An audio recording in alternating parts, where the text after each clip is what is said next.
Boa tarde, meninos e meninas do quarto ano. Tudo bom com vocês?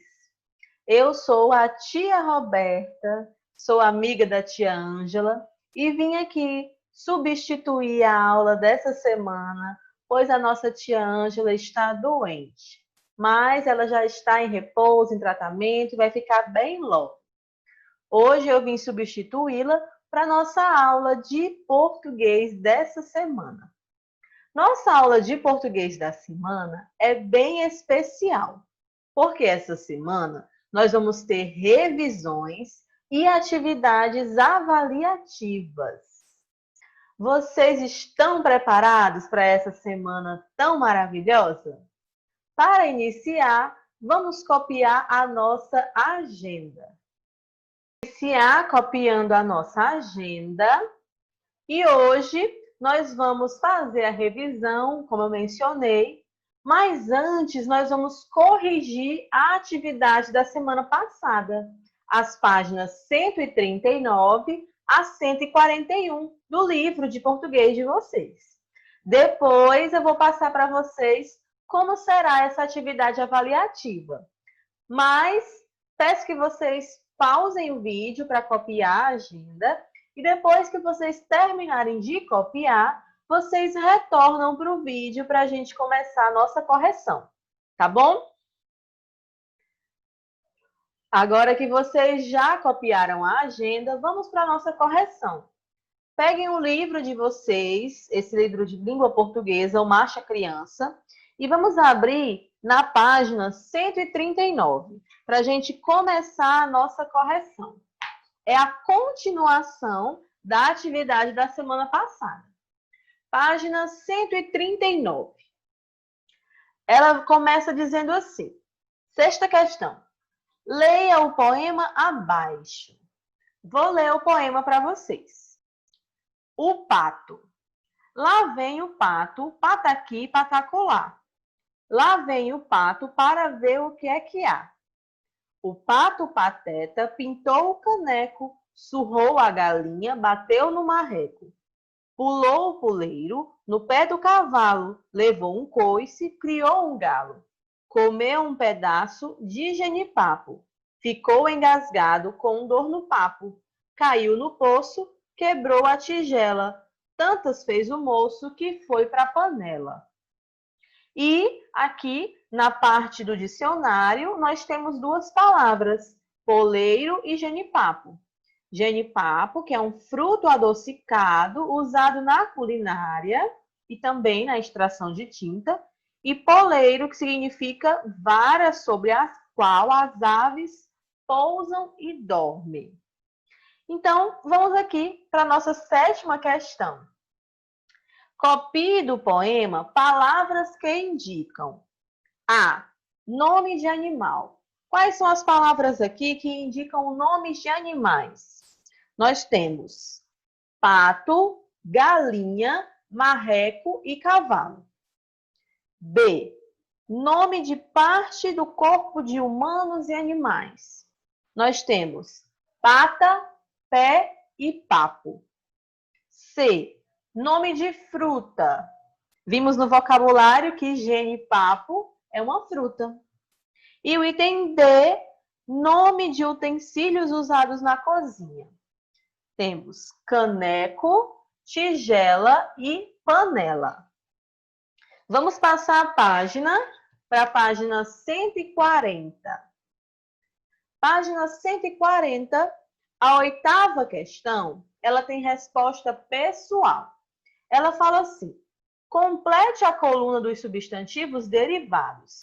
Para isso, utilize os substantivos primitivos indicados. Então, aqui veio mostrando a parte do substantivo primitivo e vocês podem ter completado com o que vocês desejarem. Mas eu trouxe aqui algumas sugestões, tá? Primeiro substantivo, pato. Um substantivo derivado de pato, patinho. Galinha. Um substantivo derivado de galinha, galinheiro. Cavalo. Um substantivo derivado de cavalo, cavalaria. Panela. Um substantivo derivado de panela, panelada. Dor, dolorido. Pé, pegada. E moço, mocinho. Nona questão. A nona questão, ela diz assim: ligue o nome de cada árvore à imagem correspondente de seu fruto. Depois escreva o nome desse fruto. Siga o modelo. Aí nós temos aqui o A, onde a genipapeira foi ligada ao genipapo. A B é a mangueira. A mangueira vocês vão ligar para a manga, tá bom? Então, vocês liguem a mangueira lá para a manga. Item C, macieira. A macieira é a maçã. Aí vocês ligam para o desenho da maçã e escrevem maçã na linha ao lado. E temos também abacate. O abacateiro ele é ligado para o abacate. Aí você escreve ao lado na linha abacate. Agora, complete a frase a seguir. O nome das árvores são substantivos, tracinho, e o nome dos frutos são substantivos, tracinho. Então, o nome das árvores são substantivos derivados e o nome dos frutos são substantivos próprios. Então, vocês colocam aí, substantivos primitivos. Então, vocês coloquem aí, no primeiro espaço, derivados e no segundo, primitivos, tá bom? Caso vocês precisem de mais tempo para poder corrigir, é só pausar o vídeo e assim vocês vão ter o tempo suficiente para a correção. Página 141. A página 141, ela começa também com um texto e diz assim: leia o poema abaixo e observe as palavras destacadas. O catavento e o ventilador. O catavento andava meio triste, meio chateado, porque não tinha vento para cantar. Não tinha vento para ele girar. As palavras destacadas aqui no texto são meio e meio, né? 2 vezes a palavra meio. O item A da primeira questão, o pontinho, ele pede assim: reescreva no caderno as frases a seguir, substituindo a expressão um pouco por meio. A. Júlio está um pouco nervoso por causa da prova. Se ele está um pouco nervoso, eu vou substituir por meio. Como vai ficar? Júlio está meio nervoso por causa da prova. Item B. Thalita ficou um pouco zangada com sua prima. Thalita ficou meio zangada com sua prima. Nós vimos que quando a palavra ela se refere a um pouco, a palavra meio ela é invariável. Você vai deixar sempre meio. Você não vai colocar meia zangada. Não, está errado. Se refere a um pouco, é sempre meio. Segunda questão diz assim: leia a frase a seguir e observe a palavra destacada. Luísa pediu meia xícara de leite para a mãe. Quando a Luísa pediu meia, que é a palavra destacada, ela está pedindo a metade. Então, quando meio se refere a metade, ele pode sim variar para meio ou meia. E é isso que a atividade pede. Reescreva no caderno as frases abaixo, substituindo a palavra a metade por meio ou meia. Faça adaptações quando necessário. Item A. Mariana comeu a metade do sanduíche na hora do lanche. Mariana comeu meio sanduíche na hora do lanche. Item B. Marisa quer só a metade de uma fatia da torta de morango. Marisa quer só meia fatia da torta de morango. Certo? Agora que já finalizamos a nossa correção, vamos iniciar a nossa revisão. Hoje nós vamos rever alguns conteúdos que nós vimos na segunda etapa e que foram importantes e por isso vão cair na nossa atividade avaliativa. Quais são esses conteúdos da revisão? Hoje nós vamos ver na nossa revisão sinais de pontuação dentro do conteúdo da gramática. Vamos ver também tipos de frases. Vamos ver artigo definido e artigo indefinido. E também vamos ver substantivos. Esses são os 4 conteúdos que nós vamos ver em gramática. Na parte da ortografia, nós escolhemos um, que é sons do X. Então, são esses os conteúdos que vamos rever hoje. Vamos iniciar por sinais de pontuação. Vimos em nossas aulas que os sinais de pontuação são importantes porque eles orientam e organizam a escrita e leitura e eles nos ajudam na compreensão do texto. Quando um sinal de pontuação é colocado de forma errônea ou falta um sinal de pontuação, aquela frase ela pode apresentar um sentido totalmente diferente. Por isso, eles são importantes. E quais são os sinais de pontuação? Nós temos o ponto final. O ponto final, como o nome diz, ele vai no final da frase, uma frase declarativa, uma frase de sentido comum. Temos também o ponto de exclamação.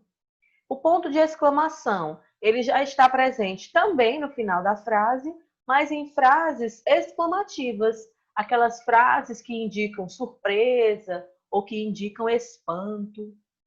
Temos também o ponto de interrogação. Esse também está presente no final da frase, aquela frase que é uma pergunta, ou seja, frases interrogativas. Temos os 2 pontos. Os 2 pontos têm algumas utilidades, né? Nós podemos colocar os 2 pontos logo após a explicação de uma frase que você vai começar a fala de um personagem. Você coloca 2 pontos e depois a fala de um personagem. Também pode ser usado logo antes de você começar uma lista. Por exemplo, fui à feira e comprei 2 pontos. Maçã, banana, pera, uva. Ele também pode ter essa utilização.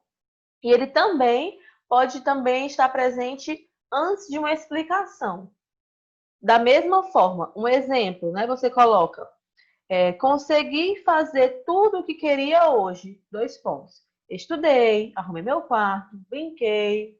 Né? Então, ele também é utilizado nesses lugares, nessas situações. Temos o travessão, o famoso travessão, que ele é utilizado principalmente para indicar que aquela frase é a fala de um personagem, mas ele também pode ser utilizado no meio de uma frase para explicar alguma expressão que foi dita. Por exemplo, quando você fala assim, a castração, travessão, cirurgia que torna o animal infértil, travessão, aumenta a expectativa de vida dos gatos. Então, quando você vai explicar algum termo, você coloca essa explicação entre 2 travessões, ou no início, quando é a fala de um personagem. Nós temos também a vírgula, e a vírgula ela é usada como uma pausa, uma pequena pausa. Ela pode ser usada em datas, como lá na agenda que a gente viu, pode ser usada em endereço, pode ser usada em chamamentos e para separar frases em geral. Quando a gente fala, por exemplo, chamamentos, temos aqui o exemplo. Tereza, me ligue quando puder. Tereza, vírgula, me ligue quando puder. Dá ênfase àquela palavra Tereza, né? O chamamento que você está falando com a Tereza. Temos também o ponto e vírgula. O ponto e vírgula, assim como a vírgula, também é uma pausa, porém é uma pausa maior do que a vírgula. Temos a reticências. A reticências ela é usada, em geral, no final das frases, dizendo que aquilo que você está falando continua. Algumas pessoas gostam de falar etc. Mas, em vez do etc., você pode usar esses 3 pontinhos, que é reticências. Temos também os parênteses, né, que estão aqui entre parênteses também, que eles também são usados para separar e explicar alguma expressão. Por exemplo, eu tenho um peixe, um cachorro, o mais bonito da casa e uma tartaruga. Nessa frase, o mais bonito da casa está entre parênteses, pois é uma explicação ou está chamando a atenção que aquele cachorro é o mais bonito da casa. E nós também temos as aspas. E as aspas, elas são usadas quando você vai reescrever um trecho de um texto que não é seu, não é da sua autoria. Aí você coloca entre aspas para mostrar que é uma fala de outra pessoa ou um texto de uma outra pessoa. Certo? Esses são os principais sinais de pontuação e as suas utilizações na nossa língua portuguesa. Agora vamos falar sobre os tipos de frase e onde as pontuações são importantes nos tipos de frase. Porque como nós vimos, por exemplo, as frases interrogativas, exclamativas, elas pedem um determinado tipo de pontuação, né? E quais são os tipos de frase? Nós temos as declarativas afirmativas, que são aquelas que você afirma alguma coisa. Exemplo, eu cuido do meu gatinho. Temos as declarativas negativas, que são aquelas que você vai usar uma negação. Então, você vai utilizar palavras como não, nem. Exemplo, Thalita não irá à casa de sua avó. Próxima, interrogativa, que nós vimos um pouquinho quando falamos do ponto de interrogação. As frases interrogativas são aquelas que são perguntas e elas utilizam, em geral, o ponto de interrogação no final. Exemplo, por que você está gritando? Temos também as exclamativas, que são aquelas que expressam um susto, uma surpresa e utilizam, em geral, o ponto de exclamação no final. Exemplo, fiquei surpreso com esse presente.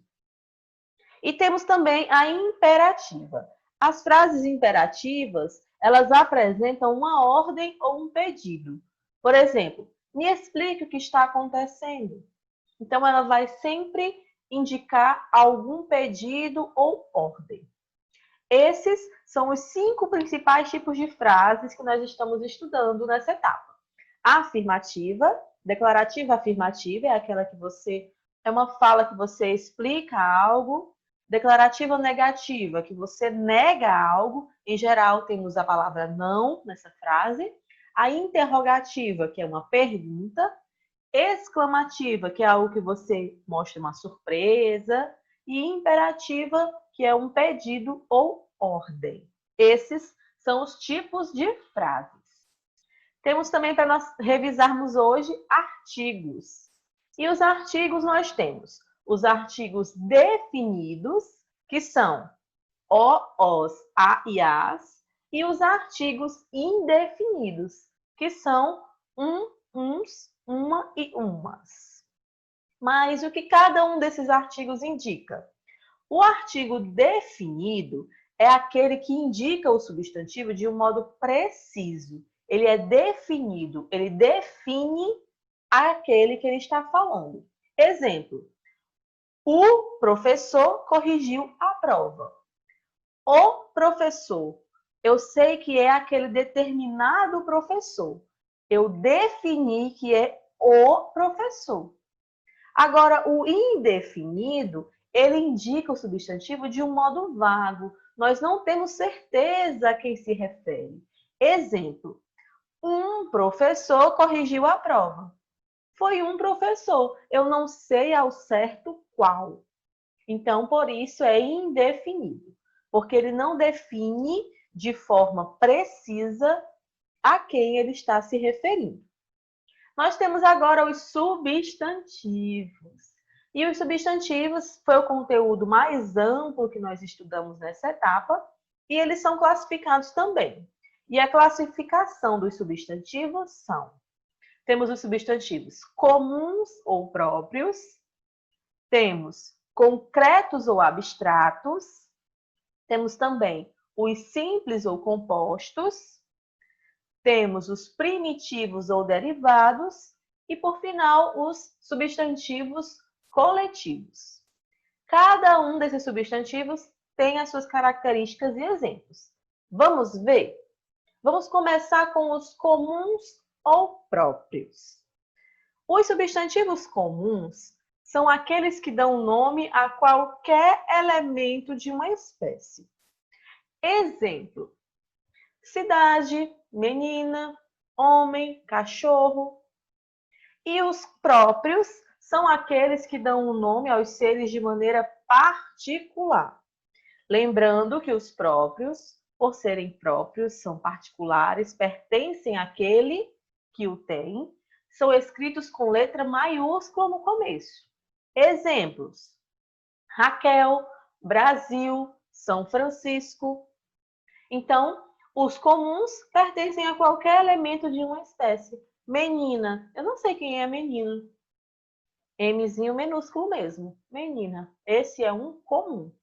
E um próprio, Raquel. Ah, Raquel é aquela menina ali. Raquel.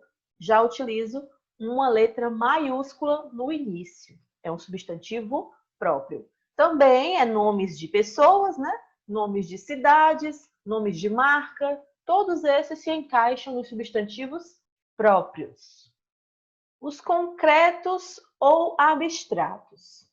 Os concretos são aqueles que designam o ser que existe independentemente de outros seres. Esses seres, eles não precisam estar em um outro ser para existir.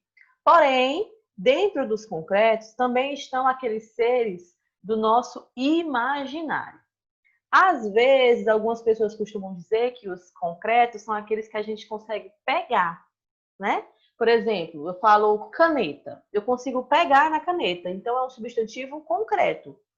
Porém, quando a gente fala de seres do nosso imaginário, como por exemplo, sereia, saci, você não consegue pegar, porque eles não existem de verdade. Porém, eles também são concretos. Por quê? Porque eles não dependem de um outro ser para existir. Eles existem independente de outros seres. O substantivo existe, nem que seja no nosso imaginário, independente de outros seres. Exemplos de concretos: homem, mulher, Brasil, sereia, fada, saci. Todos esses são substantivos concretos. Os abstratos são aqueles que designam um ser que depende de um outro para existir. Como assim? Por exemplo, beleza, riqueza, corrida, amor. A gente costuma dizer que é aqueles que a gente não consegue pegar. Por exemplo, a beleza. Para a beleza existir, precisa de um outro ser que possua a beleza. A beleza por si só, ela não existe. Assim como riqueza, né? A riqueza por si só não existe. A pessoa que possui a riqueza, ou alguém, né, possui a riqueza. Então, dizemos que os abstratos são aqueles que nós não conseguimos tocar, mas que são aqueles que precisam de um outro ser para existir, certo?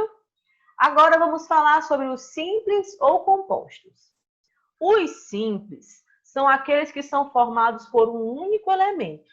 Exemplo: chuva, sol, flor. São palavras, são substantivos simples, que são formados apenas de uma única palavra. Os compostos já são aqueles que são formados por mais de um elemento, ou seja, mais de uma palavra. Exemplo: guarda-chuva, girassol, beija-flor. Nós vemos que são duas palavras que se unem, formando uma única palavra, que se chama substantivo composto. Seja separado por hífen, como é o caso, né, de guarda-chuva, é separado pelo hífen, ou não, como girassol, não é separado pelo hífen, mas é um substantivo composto da mesma forma. E agora vamos falar sobre os primitivos e derivados, para a gente não confundir com simples e compostos, tá? Os primitivos são aqueles que não derivam de uma outra palavra da língua portuguesa. Então, são aquelas palavras que são iniciais. Limão, menino, elas não vêm de uma outra palavra da língua portuguesa. Já os derivados são aqueles que derivam de uma outra palavra da língua portuguesa. Por exemplo, limoeiro, meninada. Aqui eu coloquei limoeiro como um substantivo que deriva de limão e meninada como um substantivo que deriva de menino, né? Qual é a diferença entre o derivado e o composto? O composto é formado por duas outras palavras. O derivado não, é formado pela palavra e uma derivação, ou seja, um finalzinho ou um comecinho diferente. Quando é um finalzinho, a gente chama de sufixo. E quando é o início, é o prefixo. Então, o derivado, ele sempre vai ter esse acréscimo de sufixo ou prefixo. E não o acréscimo de uma outra palavra. Porque se for uma outra palavra, já está lá no composto e não no derivado. E temos também os coletivos. Os substantivos coletivos são aqueles que se referem a um conjunto de seres de uma mesma espécie. Por exemplo, nós temos aqui enxame, abelha. Um conjunto de abelha é um enxame. Também temos como exemplo estrelas ou astros. Um conjunto de astros é uma constelação. Outro exemplo, peixe. Uma união de peixe, um conjunto de peixes é um cardume. Chaves. Um conjunto de chaves é um molho. Então, os coletivos eles vão sempre se referir a esse conjunto de seres de uma mesma espécie. E no livro de vocês tem vários exemplos de substantivos coletivos, vários mesmo. E também em outros livros, em outras gramáticas. A gente vai aprendendo todos com o tempo, tá? Então é muito importante a gente saber, para a gente utilizar, às vezes, não ficar utilizando a mesma palavra numa redação. Exemplo, às vezes nós estamos falando sobre abelha. Aí eu vou repetir toda vez a mesma palavra. As abelhas, as abelhas, as abelhas. Para não haver essa repetição desnecessária, nós substituímos pelo substantivo coletivo, né? Que é enxame, tá bom? E agora vamos entrar no som do X, na ortografia. E eu falei para vocês, quando falamos sobre o som do X, que o som do X, que o X, ele é o papagaio do alfabeto. Por quê?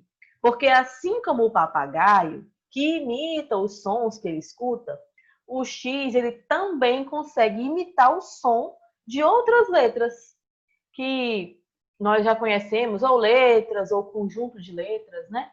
Então, o som é esse papagaio do alfabeto. Vamos ver quais são os sons que o X costuma imitar? Nós temos o X com o som de CH, xarope, mexer, xícara, são alguns exemplos. Temos o X com o som de Z, exemplo, exatamente, existir. Temos o X com o som de S, texto, explosão, exclusivo. Temos também com o som de SS, máxima, próximo, auxiliar. E, para finalizar, o som de CS, fixo, táxi, anexo. Então, o X ele pode apresentar diferentes sons. esses 5 tipos de sons, né? Por isso é bem interessante a gente aprender e enriquecer o vocabulário, para não confundir, escrever xícara com CH ou texto com S. Então, vamos ficar bem atentos aos diferentes usos da letrinha X dentro das palavras. Lembrando que ela tem esses 5 sons. Som de CH, de Z, de SS, de S e de CS. Assim, a gente finaliza a nossa revisão para hoje. E fica aquela perguntinha. E a nossa atividade avaliativa? Pessoal, vocês vão poder receber a atividade avaliativa em mãos, se você for na escola buscar, porque ela vai ter o formato de uma prova. Isso mesmo, o formato de uma prova com 10 questões e também por meio de scores vai ser feita a sua nota.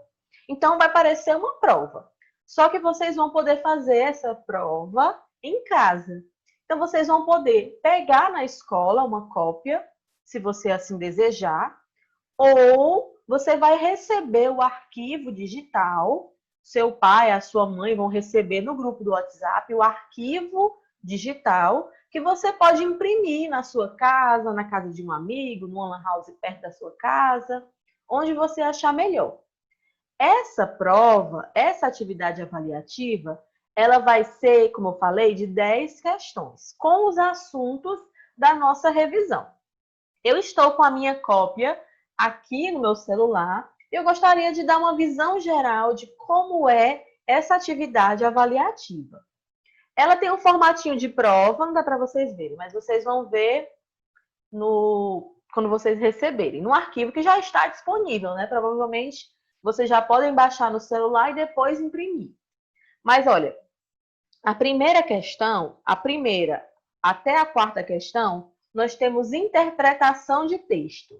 Interpretação de texto, o texto que nós usamos nessa etapa,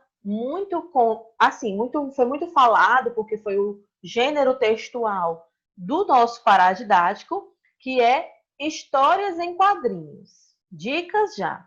Então, as 4 primeiras questões são de interpretação de texto do gênero quadrinho. E nós temos como pergunta, temos o texto, aí temos como pergunta qual é o gênero do texto, quais são suas características. Temos também perguntando o que são onomatopeias. Quem lembra? Podem pesquisar, podem assistir às aulas anteriores, tá bom? Aí vem mostrando aqui algumas outras questões sobre pontuação, tudo dentro da interpretação de texto. Vamos ter questões também falando sobre artigo, pedindo para vocês identificarem, classificarem os artigos, também substantivos e, para finalizar, sons do X. Assim, temos as 10 questões e essa atividade vai valer de 0 a 10, tá bom? Assim que vocês receberem, já baixem, já respondam. Não deixem para depois, para entregar lá, para ir resolver lá na época da entrega. Não façam isso, porque todos os dias vocês vão receber uma atividade nova.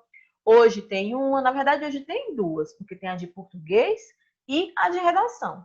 E amanhã já tem outra. Então façam hoje a de hoje. Já pesquisem, já respondam. Caprichem para vocês tirarem excelentes notas.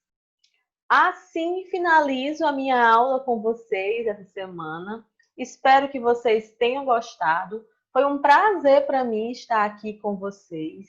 Espero que semana que vem a tia Ângela já esteja melhor e assim possa retornar para dar as aulas de vocês, tá bom? Qualquer dúvida, podem entrar em contato com a coordenação e até comigo também, se desejarem, tá? Espero que vocês tenham uma excelente semana, realizem as atividades, tenham todo aquele cuidado para pesquisar, responder corretamente e assim ter excelentes notas, tá bom? Foi um prazer estar aqui com vocês e nos vemos numa próxima oportunidade. Tchau, pessoal!